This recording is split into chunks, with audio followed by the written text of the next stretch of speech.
Welcome to The Explainer. I'm your host, Dr. Chem.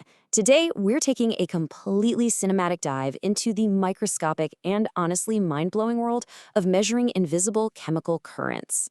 We're going to explore how analytical chemistry lets us basically see the unseen. We can take these super complex chemical reactions and transform them into crystal clear electrical signals. So buckle up because we are totally demystifying amperometry today. Okay, I want you to just imagine this for a second. How on earth do you detect a single, completely invisible drop of a specific chemical in an entire ocean of a complex mixture? Like, how do we find trace elements in our drinking water or track vital biomarkers flowing right now inside the human body? Trace analysis is an incredibly tough challenge, but the answer, the really elegant answer, is hidden right inside the dynamic realm of electrochemistry.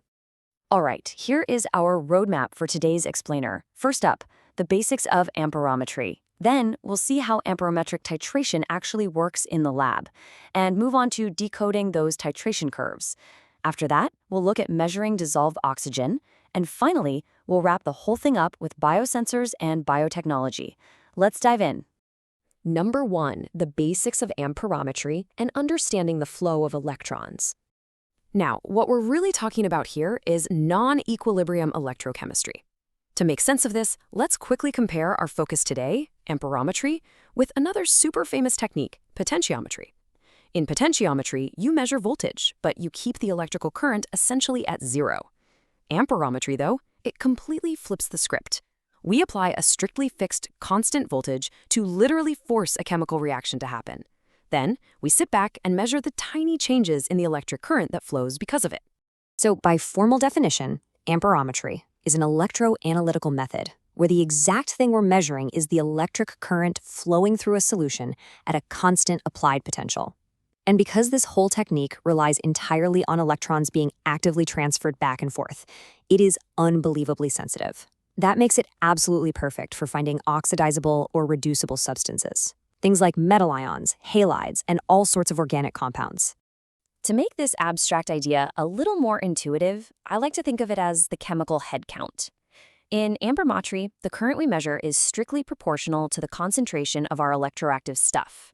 Think of it like a bouncer at the door of a super exclusive club, clicking a little counter every time someone walks in. Every single electron transferred is a head counted. The more molecules there are reacting at the electrode, the higher the electrical current. It's really that straightforward. And hey, there is some very solid math backing this whole thing up. Specifically, the Ilkovich equation. It basically proves that diffusion current is directly proportional to concentration, assuming everything else stays constant. So as we run a reaction and our target material gets used up or removed from the mix, that electrical current drops in an exact, perfectly proportional step. Moving right along to section 2, how amperometric titration works, and setting up our lab. Let's take this from the textbook straight to the laboratory bench. To actually pull off this chemical head count, we need a very specific physical setup. We always start with a polarizable working electrode. That is where the reaction actually happens, usually something like dropping mercury or a rotating solid platinum. Then, we pair that with a stable reference electrode to close the circuit, a voltage source to lock in our constant potential, a highly sensitive ammeter to read the current, and of course, a standard burette assembly so we can slowly drip in our reacting chemical, the titrant. Now check out the ultra-microelectrode here. This is the precise physical spot where the magic actually happens. As your analyte molecules drift toward this tiny electrode tip, they either gain or lose electrons, and that tiny swap, that generates the trace electrical current that our super-sensitive ammeter picks up. You might be wondering, why is this specific setup such a game changer out in the real world? Well, classical chemistry actually has a massive blind spot.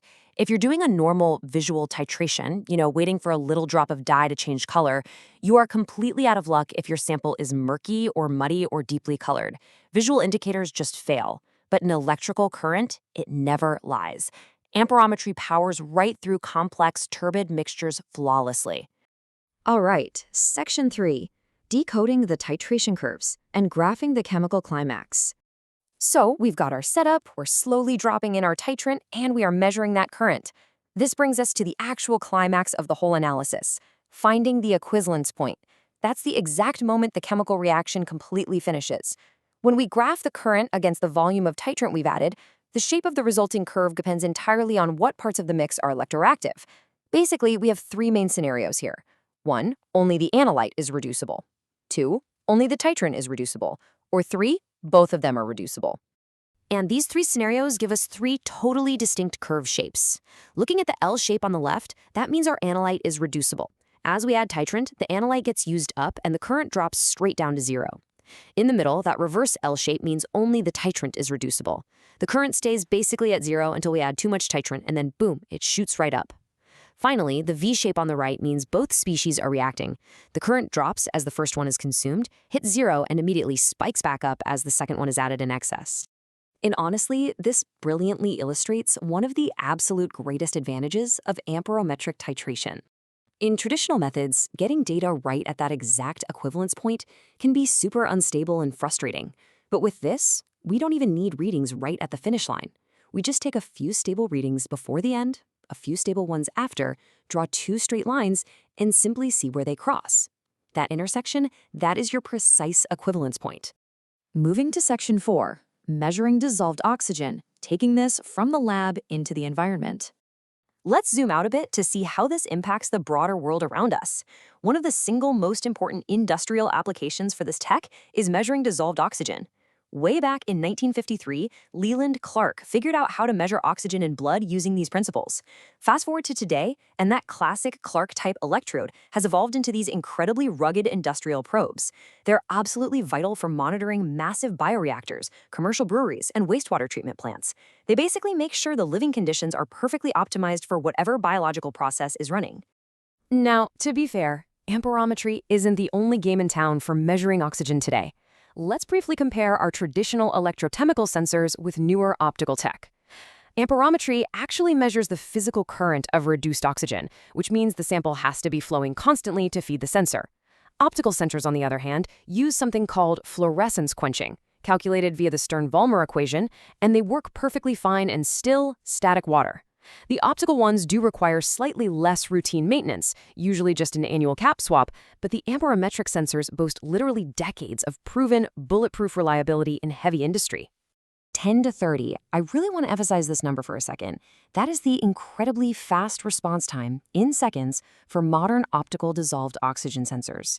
It really showcases just how rapid our technological progress has been in analytical chemistry. It gives process engineers almost instantaneous, real-time feedback on the health of their chemical or biological systems without any frustrating warm-up time. And finally, Section 5, Biosensors and Biotechnology, Amperometry inside the human body. This right here is the final frontier. We are now adapting these exact same core electrical principles to detect insanely complex biological molecules. How? By building enzymatic biosensors.